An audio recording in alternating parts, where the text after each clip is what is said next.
Mula Luzon, Visayas at Mindanao, lagi kang una sa mga balita at impormasyon sa mas pinalakas na unang balita.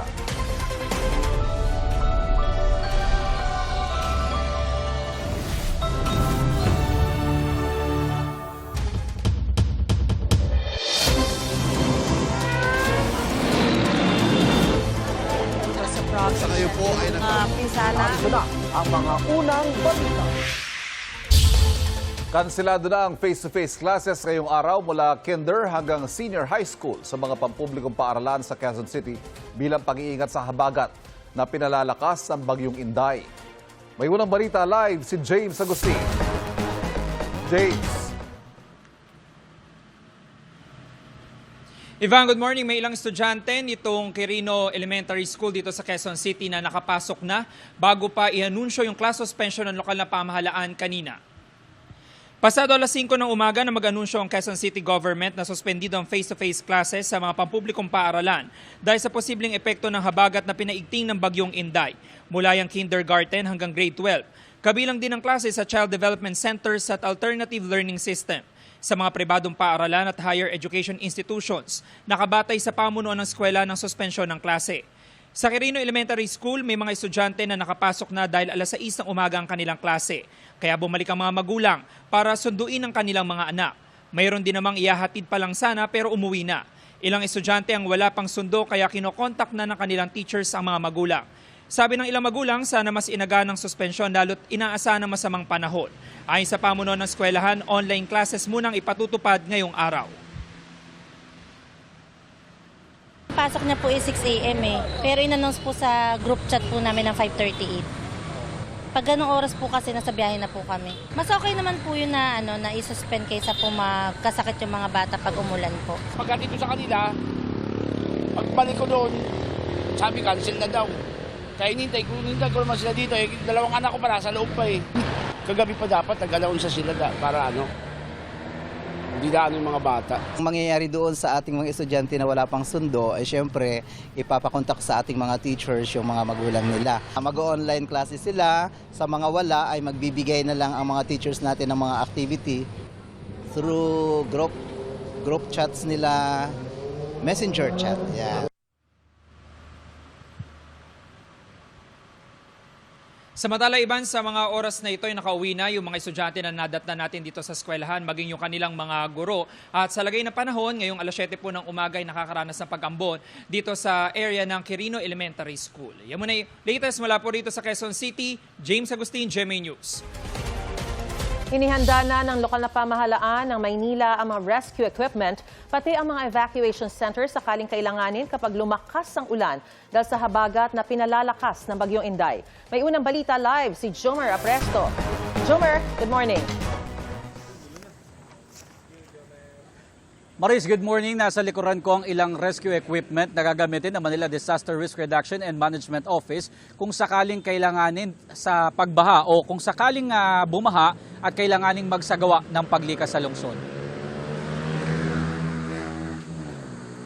Naka-heightened alert na ang Manila DRRMO dahil sa posibleng epekto ng habagat na pinalalakas ng bagyong Inday. Nakalatag na mga equipment at sasakyan ng MDRRMO na gagamitin sa oras na kailanganin magsagawa ng rescue operation. Meron po tayong mga life vest, may bangka po tayo, may malalaking truck for evacuation. Meron tayong tower light kung abutin man ng operation sa gabi. Meron din tayong chainsaw kung sakaling may mga fallen trees sa mga daan ng lugar. Ayon pa sa MDRRMO, wala pa naman sa ngayong mga residente na kailangang ilikas pero nakahanda na ang mga evacuation center sa lungsod. Patuloy rin daw silang nakamonitor sa mga mabababang lugar na posibleng bahain oras na lumakas ang ulan. Itong Isla Puting Bato, Parola, Baseco, ganyan. Tsaka pag mataas naman ang pagbaha dito sa area ng Damka. Ngayon pong Biyernes, naka-experience tayo mga hinang pag-ulan. Buong maghapon po, may chance ang lalakas, hihina, hanggang Sabado, hanggang Linggo po. Suspendido ang face-to-face classes mula kinder hanggang grade 12 sa public at private school sa lungsod ng Maynila ngayong araw. Maris, mula kagabi nakaranas ng mahina hanggang katamtamang pag-ulan sa iba't ibang bahagi ng Maynila. Pero wala pa namang namomonitor ang NDRRMO na pagbaha sa iba't ibang bahagi ng lungsod. At yan una balita, ko po si Jomer Apresto para sa GMA News. Kabi-kabilang flash flood ang nanalasa sa ilang bahagi ng Sultan Kudarat dahil sa malakas na ulan. Sa Barangay Colube sa Palimbang, pahirapan ang pag-rescue sa mga residente sa gitna ng matinding ragasan ng tubig. Gumamit ng lubid at salbabida ang mga rescuer para itawid ang mga stranded na residente sa lampas tuhod na baha. Sa Barangay Baluan naman, nagmistulang ilog ang ilang lugar dahil sa baha. Pinasok din ng tubig ang mga bahay. Ayon sa mga residente, malakas na ulan at pag-apaw ng sapa ang dahilan ng baha roon. Ayon sa lokal na pamahalaan ng Palimbang, mahigit 2,000 pamilya ang ligtas na nailikas at nadala sa mga evacuation center. Binaha rin ang Santa Clara Central School sa bayan ng Calamansig. Pumasok ang tubig sa mga silid-aralan. Naisalba naman ng mga guro ang ilang gamit gaya ng mga upuan at mga libro. Patuloy ang pagpapalikas sa mga apektadong residente sa mga lugar na apektado ng masamang panahon sa Sultan Kudarat. Ayon sa Pag-asa, hanging habagat na hinahatak ng bagyong Inday ang nagpapaulan sa ilang bahagi ng Mindanao. Umabot po sa probinsya ng Cebu ang matinding ashfall mula sa pagputok ng Bulkang Kanlaon kahapon. Live mula sa Cebu City, may unang balita si Fe Marie Dumabok ng GMA Regional TV. Fe, good morning. Maris, patuloy pang inaalam ng Canlaon City LGU sa probinsya ng Negros Oriental ang lawak at danyos ng dulot ng volcanic ashfall nang muling pagputok ng Bulkang Canlaon kahapon ng umaga. Ang ashfall, ramdam at umabot dito sa Central Cebu. Alas 7:33 Huwebes ng umaga, sumabog ang Bulkang Canlaon na ayon sa Philippine Institute of Volcanology and Seismology o PHIVOLCS. Nakapagtala ng seismic at infrasound records dark ray plume na umabot ng 2,000 hanggang 3 kilometro galing sa summit crater. Nadala ito sa hangin papunta sa General East ayon sa PHIVOLCS. Ang inilabas na pyroclastic density currents o PDC, bumaba at dinala sa hangin papunta sa southeastern bahagi na nakunan sa video ng Upper Pantal Observation Station sa Canlaon City. Nanatiling na sa alert level 2 ang Canlaon at binawalan din ang mga tao na pumasok sa 4 na kilometrong radius na permanent danger zone. As of now, ang among mga tao na train na po sila sa tungod nga frequent volcanic eruption nga wala sila face mask, wet cloth na lang ang ilang gamiton. But as of now, wala na may ashfall. Sa video ni Mary Ann Javierto, kitang-kita ang mga abo sa kanilang bakuran. Punong-puno din ng ashfall ang ilang motorsiklo. Sa video ni Ling Diamante, nag-zero visibility ang dadaanan sa Canlaon City dahil sa ashfall. Ayon kay Mayor Cardenas, lahat ng mga barangay sa lungsod nakaranas ng ashfall. Kasama sa apektado ang mga pananim ng Canlaon City na vegetable basket ng Negros Oriental. Gustong malaman ng alkalde ang epekto nito sa water source ng lungsod. Ato sang i-assess ug unsa atong mahimo sa kada barangay kay murag dili magyud kaayo siya ingon nga grabe dakog damage. Gawas lang sa mga pananom no kay medyo ang mga tanom nato ani medyo makompormiso gyud. Dahil sa naranasang ashfall matapos pumutok ang Bulkang Canlaon, nagkahamog at nabalot sa makapal na ulap ang bulubunduking bahagi ng Talisay City sa Cebu. Laking gulat ng mga guro sa Haclopan Elementary School nang makita ang abo sa kanilang mga kagamitan. Dito ko sa among faculty room na ako gi-encode.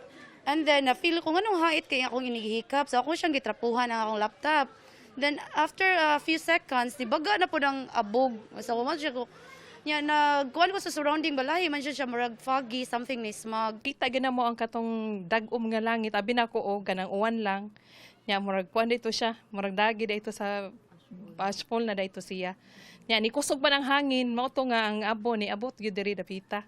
Ayon kay Joel Sisa, Operations Head ng Talisay CDRRMO, pasado alas 9 nang makatanggap sila ng ashfall concern call mula sa mga bulubunduking barangay ng lungsod.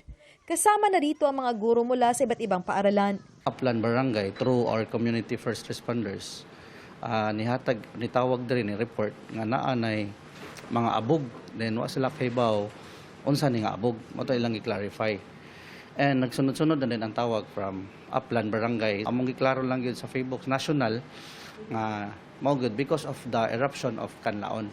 That's why we experiencing the raining dust because of the kanang monsoon haze. Rapdam din ang ashfall sa lungsod ng Cebu. Kaya't nagbabala ang Environmental Management Bureau ng DENR na posibleng lumala pa ang nararanasang ashfall.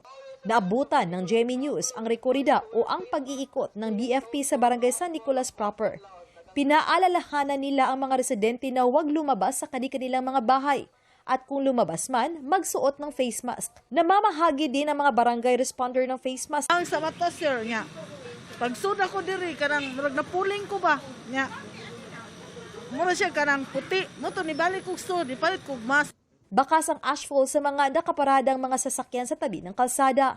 May ibang residente na nagrereklamo na mahapdi ang kanilang mga mata. Ang iba nahihirapan sa paghinga. Nagmask ko kay tungo sa abog pa, grabe kayo, abi na kong sasunog. Diri sa to, dili di ay. Kinumpirma ng Environmental Management Bureau ng DENR na ang ashfall mula sa pagsabog ng Bulkang Canlaon ang nakarating sa Central Cebu. This is the Canlaon. So, ang trajectory gyud nga hangin gikan sa Negros Oriental nga part, specifically sa Canlaon, is padong diri sa Central Cebu. So, same gihapon og na monitor ang pag-asa.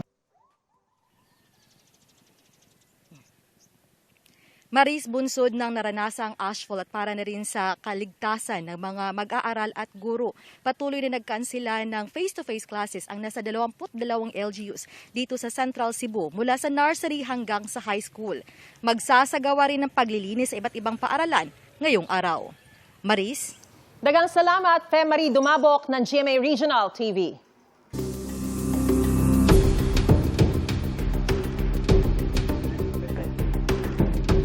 Dumating kahapon sa Senado si Attorney Zuleika Lopez, ang Chief of Staff ng Office of the Vice President na nais paharapin ng prosekusyon sa impeachment trial. Nagbigay siya ng maikling pahayag ng sinubukang tanungin ng media. May unang balita si Sandra Aguinaldo. Dumating sa Senado ang Chief of Staff ng Office of the Vice President na si Attorney Zuleika Lopez. Nakipagpulong siya sa Senate Secretary na nagsisilbing clerk ng impeachment court. Paglabas ni Lopez matapos ang 1 oras, hindi siya direktang sumagot sa mga tanong ng media. Pero nagbigay siya ng maikling pahayag. Good morning everyone. Good morning. Prepare for Typhoon Inday. Maganda rin sila kasi usually pag bagyo wala sila. Kaya baka maganda rin po sila. Nakahanda naman po kami lahat. Mag-ready lang tayo. Para sa bagyo ha, hindi dun sa impeachment kasi nakahanda naman po yung prosecutors. Matagal na nakahanda. Sa impeachment trial, pinalabas ng depensa ang bahagi ng online press conference ni Vice President Sara Duterte noong November 2024 kung saan makikitang umiiyak si Lopez habang nakadetene noon sa kamera. My life is being threatened. Natakot ako, I feared for my life. Paliwanag nila, ito ang nagbigay konteksto sa mga sinambit ng pangalawang Pangulo. Isa si Lopez sa 3 testigo na ipinatatawag ng prosecution sa pagpapatuloy na impeachment trial sa susunod na linggo. Ayon kay impeachment court spokesperson attorney Reggie Tonggol, na iserve na ang sabina kay Lopez. Makikita rito ang mga katagang fail not na nangangahulugan daw na mahigpit ang utos na dumalo ito sa pagdinig. Pag pinasabpina ka, wala kang karapatan tumanggi except for certain exceptions, no? Pag hindi ka sumunod doon, mako-contempt of court ka. Will you be attending, ma'am? The trial next week po, ma'am. Good morning, everyone. Sabi ni Senate Secretary at Clerk of the Impeachment Court, Attorney Renato Bantug, ang pulong kay Lopez ay tungkol sa ilang bagay na inaayos para sa defense team ng Vice Presidente. Purely administrative. Napag-usapan rin daw ang security arrangement sakaling bumisita uli si Duterte sa Senado gaya ng ginawa niya nitong Martes nang makipag-meeting sa kanyang mga abogado. Sabi ko, we're always ready to coordinate, no? In fact, I had the Sergeant at Arms with me in the meeting. I had also the head of our protocol. Ito ang unang balita. Sandra Aguinaldo, GMA News. Nananawagan si Vice President Sara Duterte sa mga opisyal ng pamahalaan na tigilan ang anyay pamumulitika.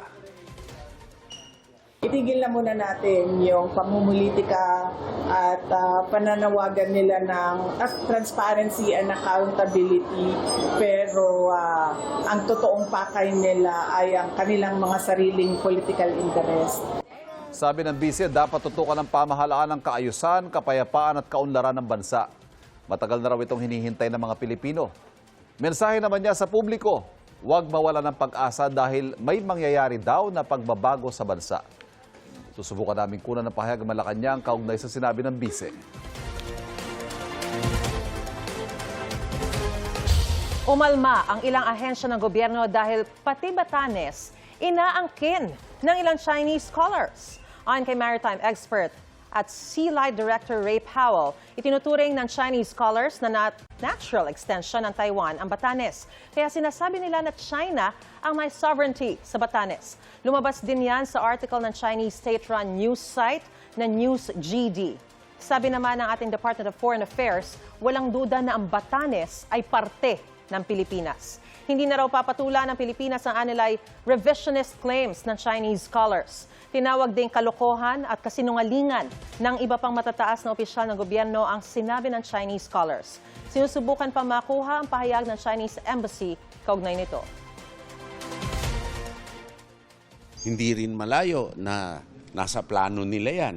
And it also validates yung sinasabi natin na they have the plan to control the whole Pacific Ocean. What is this for, right? And we know, walang basihan ito, kalokohan ito. And it's ludicrous. We should really debunk and counter all these lies. Otherwise, kapag hindi natin pinatulan itong mga ganitong kasinungalingan, uulit-ulitin lang nila and they're going to rewrite history once again.